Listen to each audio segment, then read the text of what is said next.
Decolonization. The period between the 15th and 20th centuries marks the global history of the colonial era. Modern colonialism began at the beginning of the 15th century during what is known as the Age of Discovery. The world witnessed the atrocities of what started as a pursuit for discovery, exploration, and trade. Colonialism can be defined as a practice of acquiring partial or full political control over another country and its people and exploiting it. For those who are the victims of colonial policies, the consequences are subjugation, suffering, and economic exploitation. Colonialism stretched globally and across a long period of time, from Europe to Africa, the Americas, the Middle East, India, and Asia. In 1415, Portuguese explorers conquered coastal parts of North Africa, an imperial victory that would last until 1999. This inspired Spain to immediately set off on the same mission. In 1492, Christopher Columbus started to head west into India and China, a journey that brought him into the lands of the Americas, marking the beginning of transatlantic colonization. England, the Netherlands, France, and Germany quickly began their own empire building overseas too, following Portugal and Spain. Fights for territorial possession among colonial nations were inevitable. In summary, by 1914, a large majority of the world's nations had been colonized by Europeans at some point. The act of colonization led to the commission of grave violations and created deep-seated problems, most of which we still struggle with today.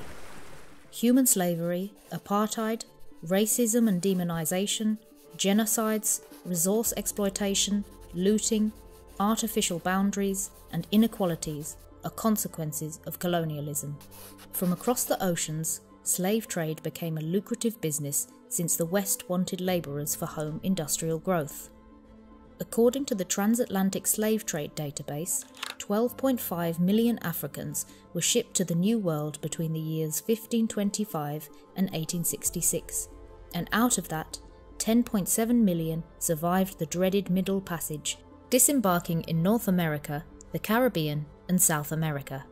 The indigenous Native Americans of North America were forced to endure countless massacres, attempts at cultural assimilation, dehumanization, sterilizations, and denials of nearly all rights and freedoms. These attacks on the dignity of human beings, along with the loss of people's homeland to foreign invaders, left indigenous populations with trauma and psychological pain. European colonizers justified their brutal acts of subjugation despite the pain that was caused to those subjected to colonial policies. For the colonizers, it was a legal and religious motivation and justification to conquer other lands and treat the culture of indigenous peoples as inferior. Despite brutal occupations, local and indigenous communities struggled throughout the centuries to reclaim their dignity, freedom, and human rights. This gave rise to independence movements across the globe. The birth of decolonization soon arrived, as some countries gained independence, beginning with the American Revolution in 1776 and the Haitian Revolution in 1781. The period between the 1750s and 1850s can be described as one of great contradictions.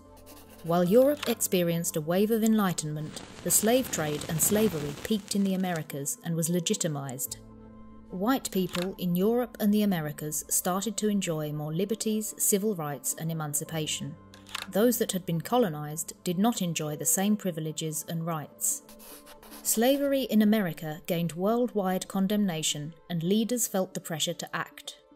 Between the 1830s and 1860s, the abolitionist movement, led by free black people such as Frederick Douglass and white supporters such as William Lloyd Garrison, gained strength. The mission was clear: abolish slavery in America. Despite the lack of support from Southern slave owners, in September 1862, President Lincoln developed a preliminary Emancipation Proclamation, and from January 1863, he made it official that all persons held as slaves within the rebellious states are and henceforward shall be free. On the other side of the globe, the Indian resistance movement, which had been crushed by the British in 1857, later reappeared in 1914, this time joined by Mahatma Gandhi. His non-violent methods led to the independence of the Republic of India in 1947.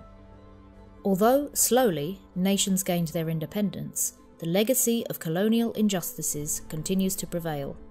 For instance, non-whites tend not to be treated the same in white majority societies.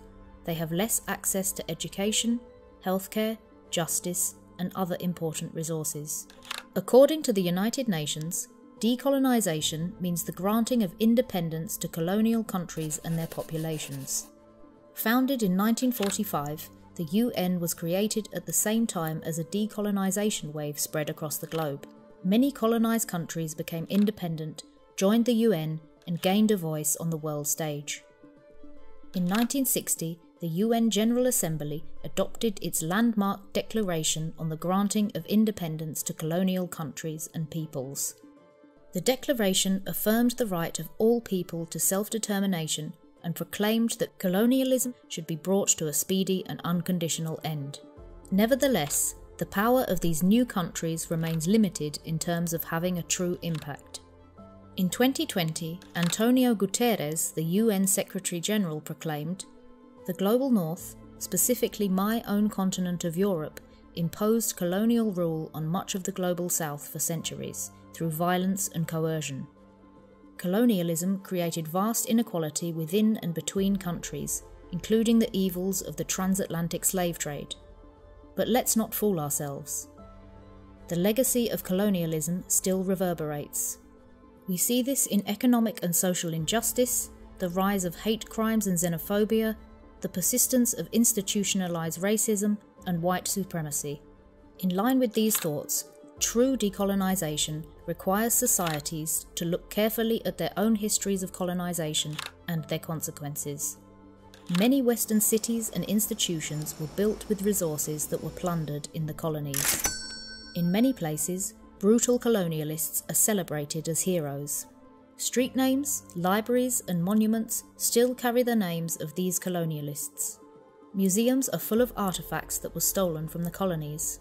In the curricula of North American and European countries, these histories are still too often ignored and deemed not important enough. To date, only a few countries have apologised for the colonial pasts: Australia, Canada, Italy, Japan, Germany, the Netherlands, and Sweden. More are considering this.